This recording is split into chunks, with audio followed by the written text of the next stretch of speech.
Hi there dear learners, আজকের ভিডিওতে আমি দেখাবো কি করে ফ্লো চার্ট আনসার করতে হয় এবং কোন কোন ধরনের ফ্লো চার্ট পরীক্ষায় আসতে পারে। আর ফ্লো চার্ট বিষয়টা সম্পর্কে আমি আগেই বলে রাখি, এটা মূলত প্রেইজ তৈরি করার একটা প্রসেস। ফ্লো চার্টের মাধ্যমে স্টুডেন্টরা যাতে প্রেইজ তৈরি করতে পারে সে বিষয়টাকে টার্গেট করে আসলে ফ্লো চার্টকে এইচএসসি পরীক্ষার সিলেবাসে রাখা হয়েছে। তো আপাতত দৃষ্টিতে ক্লাসটা এসএসসি স্টুডেন্টদের জন্যই, কিন্তু যারা প্রেইজ তৈরি করতে চান, সেন্টেন্স তৈরিতে প্রেইজ লাগবে, প্রেইজ তৈরি করা শিখতে চান বা প্রেইজের ইউজ জানতে চান, তাদের জন্য ক্লাসটা দরকারি। আর ফ্লো চার্টে 10-এ 10 পেতে হলে, অর্থাৎ পূর্ণ নাম্বার পেতে হলে কয়েকটা বিষয় এখানে মনোযোগ দিতে হবে। আর আমি এই বিষয়গুলো আজকের ক্লাসে উপস্থাপন করব। 5 রকমের ফ্লো চার্ট নিয়ে আমি আলোচনা করব এবং এগুলো কিভাবে আনসার করতে হবে এবং কিভাবে আনসার করলে পূর্ণ নাম্বার পাওয়া যাবে বা কোন কোন ভুলগুলো করা যাবে না, অর্থাৎ কি করা যাবে না এবং কি করা যাবে সে বিষয়টা নিয়ে আমি আজকে ক্লাসটা সাজিয়েছি। চলো শুরু করা যাক। প্রথমত ফ্লো চার্ট নাউন ফ্রেজ দিয়ে হতে পারে, অর্থাৎ স্টার্টিং এ নাউন ফ্রেজ দিতে হবে। এনসিটিভির যে স্যাম্পল কোয়েশ্চনটা দেওয়া হয়েছে সেখানে বলা হয়েছে কিন্তু স্টার্টটাকে ফলো করতে, যদিও মাঝে মাঝে প্রশ্নে চা হয় একটা আর স্টার্টিং এ দেয়া হয় আরেকটা, এমন ঘটনাও ঘটেছে। আমি দেখাতে পারবো। ভুল যেটা হয়েছে সেটা নিয়ে আমি আজকে আলোচনা করব না, আজকে আমি প্রসেসটা নিয়ে আলোচনা করব, অর্থাৎ 5 রকমের ফ্লো চার্ট নিয়ে আমি আলোচনা করব। নাউন ফ্রেজ দিয়ে যদি ফ্লো চার্ট লিখতে হয় তাহলে আমরা নাউন ফ্রেজটা কি, নাউন ফ্রেজ নিয়ে অলরেডি আমরা একটা ভিডিও আছে, আশা করি তোমরা দেখেছো। না দেখে থাকলে অবশ্যই দেখে নেবা। আর নাউন ফ্রেজ তৈরি করবে নাউনের মডিফায়ার দিয়ে, নাউনের প্রি মডিফায়ার এবং নাউন দিয়ে নাউন ফ্রেজ হতে পারে, কিংবা নাউন এবং তার সাথে তার পোস্ট মডিফায়ার দিয়েও নাউন ফ্রেজ হতে পারে। অর্থাৎ প্রি মডিফায়ার থাকতে পারে কিংবা পোস্ট মডিফায়ার ইউজ করা যেতে পারে, আবার দুইটাই ইউজ করা যেতে পারে প্রয়োজনে। অর্থাৎ নাউন ফ্রেজ তখনই হবে যখন নাউনের সাথে তার মডিফায়ার গুলোকে সেট করে দেওয়া হবে, অর্থাৎ নাউনের সাথে নাউনের মডিফায়ার মিলিত হয়েই নাউন ফ্রেজ তৈরি হয়। আর নাউন ফ্রেজের হ্যাড, লিডার অর্থাৎ হেডওয়ার্ড হলো নাউন। একটা উদাহরণ আমরা দেখি। আমি আমেরিকা থেকে, আমেরিকা প্যাসেজটা আমি আশা করি তোমরা সবাই পড়েছো, তাই সবার কমন প্যাসেজ আমেরিকা। আর আমেরিকা থেকে আমি আজকের উদাহরণগুলো দেখাবো। আসলে একটা এখানে প্রশ্ন আমি সেট করলাম, make a flow chart showing the factors, ওই ফ্যাক্টরগুলো, ব্যাপারগুলো প্রদর্শন করে একটা ফ্লো চার্ট তৈরি করো, রেসপন্সিবল ফর আমেরিকাস সাফারিং। তোমরা শুরুতে যেটা করবা, এখানে ফ্লো চার্ট থেকে শুরু করে সাফারিং পর্যন্ত লিখে ফেলবা, এবং এটা ফুল স্টপ দেওয়ার দরকার নেই কারণ তখন এটা সেন্টেন্স হবে না, এবং আন্ডারলাইন করে দিবে, এটা একটা টাইটেলের মতো কাজ করবে। তারপরে ফ্লো চার্টের মতো করে, তোমরা তো জানো কিভাবে ফ্লো চার্ট লিখতে হয়। এখানে একটা স্টার্টিং এ যে প্রেসটা দেয়া আছে, সেলফিশনেস অফ হিজ প্যারেন্টস, এটা কিন্তু একটা নাউন ফ্রেজ। এখানে কারণগুলো জানতে চাওয়া হচ্ছে, আসলে আমেরিকুর দুর্ভোগের কারণগুলো জানতে চাওয়া হচ্ছে। আর প্রথম কারণটা দেওয়া হয়েছে এখানে, সেলফিশনেস অফ হিজ প্যারেন্টস, তার মা বাবার স্বার্থপরতা। এখানে সেলফিশনেস শব্দের নাউন, আর অফ হিজ প্যারেন্টস এটা একটা প্রেপোজিশনাল ফ্রেজ। এখানে সেলফিশনেসের পোস্ট মডিফায়ার হিসেবে কাজ করতেছে প্রেপোজিশনাল ফ্রেজটা, অর্থাৎ এখানে নাউন ফ্রেজটা তৈরি হয়েছে noun plus post modifier of noun. এখন আমি জানি তোমাদের ফ্রেজ শিখতে অনেক সমস্যা, তোমরা ফ্রেজ শিখতে চাও না, ফ্রেজ তোমাদের ভালো লাগে না, কিন্তু একটা বিষয় আমি বলে রাখি, সেন্টেন্সগুলো আসলে তৈরি হয় ফ্রেজ এবং ক্লজ দিয়ে। তা এগুলোকে অ্যাভয়েড করা বুদ্ধিমানের কাজ না, তোমাদেরকে এগুলোকে সাথে নিয়েই চলতে হবে। আর যে কাজটা তোমাদের করতেই হবে, আমার মনে হয় সেই কাজটাকে ভালোবেসে করা উচিত যদি তোমরা এই কাজটা থেকে সর্বোচ্চ সুবিধা পেতে চাও। আর এই জন্য আমি বলবো, প্রেইজের ভিডিওগুলো, প্রেইজের ক্লাসগুলো ভালোভাবে দেখে নাও এবং যত প্রশ্ন আসছে সেগুলো আমাকে করো, আমি উত্তর দেওয়ার জন্য একদম রেডি হয়ে আছি। Please ask me any type of questions regarding praise. Selfishness of his parents, যেহেতু এটা নাউন ফ্রেজ তাই আমাদের যে বাকি 5টা আমরা লিখবো সেগুলো অবশ্যই নাউন ফ্রেজ। তাহলে এই ফ্লোচারটা আমি আনসারটা করিয়ে দেখাবো অন্য ভিডিওতে, আমি আজকে জাস্ট ফর্মালিটিস গুলো নিয়ে আলোচনা করব। এন্ড ফ্লোচার জেরান্ডিয়াল ফ্রেজ দিয়েও কিন্তু হতে পারে।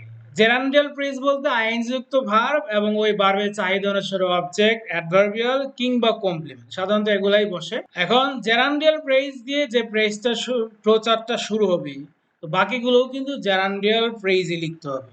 এনসিটিভির স্যাম্পল কোয়েশ্চেনে কিন্তু আনসারে সে বিষয়টাই দেখানো হয়েছে। জেরান্ডিয়াল ফ্রেজ নিয়ে একটা ফ্লোচার্ট আছে, তোমরা চাইলে দেখে নিতে পারো।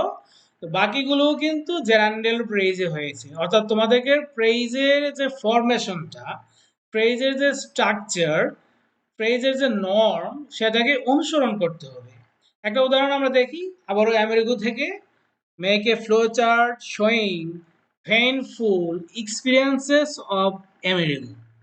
আমেরিকার যে বেদনাদায়ক অভিজ্ঞতাগুলো আছে সেগুলো প্রদর্শন করে তোমরা একটা ফ্লো চার্ট লিখো। তাহলে এখানে আর সে অভিজ্ঞতা কিন্তু কাজের মধ্যে দিয়ে লাভ করেছে, কিছু কাজ, কিছু অ্যাকশন কিন্তু হয়েছে। আর এজন্যই যেগুলো কাজ বোঝানোর জন্য আসলে জেরান্ডিয়াল ফ্রেজ গুলো ইউজ করা হয়। এখানে বিং জেরান্ড হিসেবে কাজ করছে, আর বিং যেহেতু লিঙ্কিং ভার্ব, হোমলেস হলো তার কমপ্লিমেন্ট, সুতরাং এটা জেরান্ডিয়াল ফ্রেজ।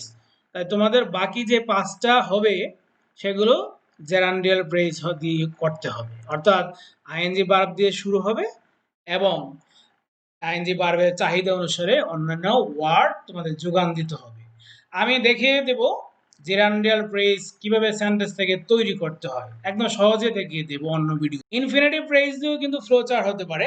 আর ইনফিনিটিভ আমরা সবাই জানি টু প্লাস ভার্বের বেস ফর্মকে ইনফিনিটিভ বলা হয়, যদিও বেস ফর্মের আগে টু না থাকলেও কিন্তু বেস ফর্মকে ইনফিনিটিভ বলা যায়। ভার্বের বেস ফর্ম যখন নন ফাইনাইট হিসেবে কাজ করে তখন তাকে ইনফিনিটিভ বলা হয়, আর যখন তা এর পূর্বে টু থাকে তখন তাকে টু ইনফিনিটিভ বলা হয়।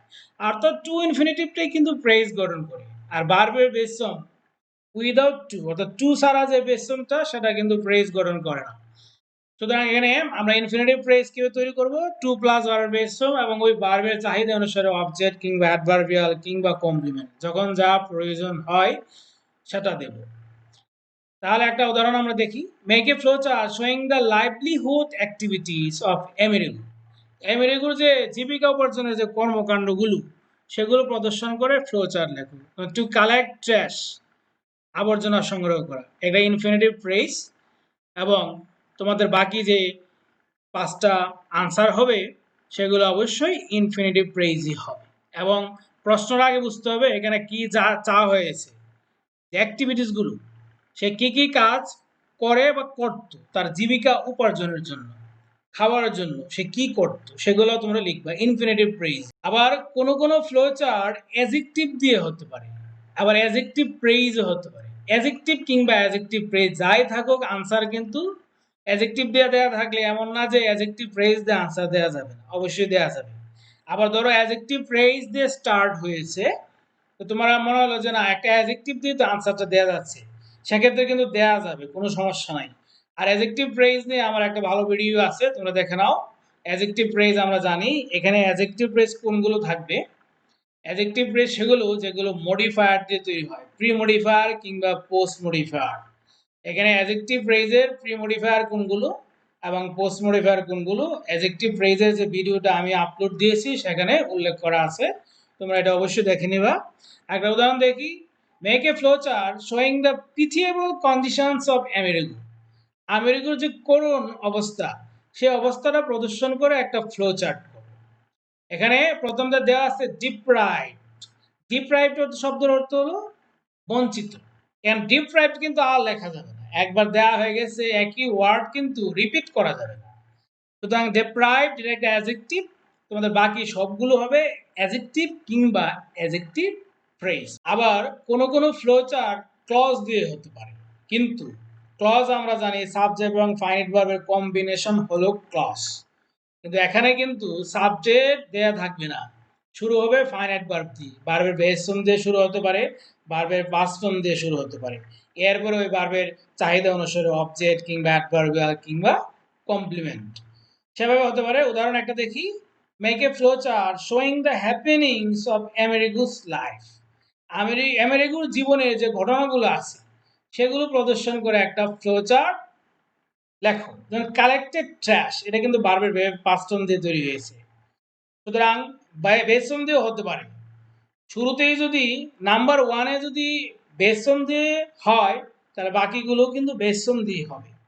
আর নাম্বার ওয়ান যেটা দেয়া থাকবে সেটা যদি পাঁচক্রমে হয় তাহলে বাকিগুলোও কিন্তু পাঁচক্রমে লিখতে হবে। আর এর ভিন্ন হলে কিন্তু নাম্বার ফুল মার্কস পাওয়া যাবে না, ফুল মার্কস পাওয়া যাবে না কিন্তু। তাহলে কি কি মনে রাখতে হবে, যে প্রশ্নটা কি চাওয়া হয়েছে ওটা তো সবচেয়ে গুরুত্বপূর্ণ। আগে প্যাসেজটা পড়ে নিতে হবে, প্রশ্নটা কি চাওয়া হয়েছে। আর প্যাসেজ পড়ার আগে প্রশ্ন কি চাওয়া হয়েছে সেটা পড়ে নেওয়াটা আরো বেশি ভালো হয়, তাহলে বোঝা যাবে আসলে প্যাসেজটা কতটুকু পড়তে হবে। এরপর যেটা করতে হবে যে প্যাসেজ সাথে প্রশ্নটা সামঞ্জস্যপূর্ণ কিনা, আর প্রশ্নের সাথে যেটা চাওয়া হয়েছে ইনস্ট্রাকশন যেটা দেওয়া হয়েছে সেই অনুযায়ী নাম্বার ওয়ানটা দেওয়া হয়েছে কিনা, অর্থাৎ স্যাম্পলটা সেই অনুযায়ী দেওয়া হয়েছে কিনা। না দেওয়া থাকলে এটা আনফর্চুনেট একটা ব্যাপার। তারপরেও নাম্বার ওয়ানকে কি ফলো করতে হবে। অবশ্য মাঝে মাঝে যখন প্রশ্নে চাইছে একটা দিছে আরেকটা, তো সেক্ষেত্রে কিন্তু সমস্যা, এটা একটা আনফর্চুনেট সিচুয়েশন স্টুডেন্টদের জন্য, পরীক্ষার্থীদের জন্য। আর একটা বিষয় মনে রাখতে হবে, এই যে ফ্লো চার্টের জন্য যে ইনফরমেশনগুলো আমরা ইউজ করব সবগুলোই যে প্যাসেজে পেতে হবে এমন কোনো কথা নেই, এমন কোনো ওয়াদা কিন্তু প্রশ্নকর্তা করবেন না। তাহলে আমাদের কি করতে হবে, যে প্রশ্নের সাথে সামঞ্জস্যপূর্ণ আর প্যাসেজের ঘটনার সাথে সামঞ্জস্যপূর্ণ যে কোনো কিছু আমরা এখানে লিখতে পারবো, অর্থাৎ এটা প্যাসেজে থাকা লাগবে না। ঠিক আছে, that's all, thank you. If you have any question regarding flowchart or any problems to discuss with me, you can comment.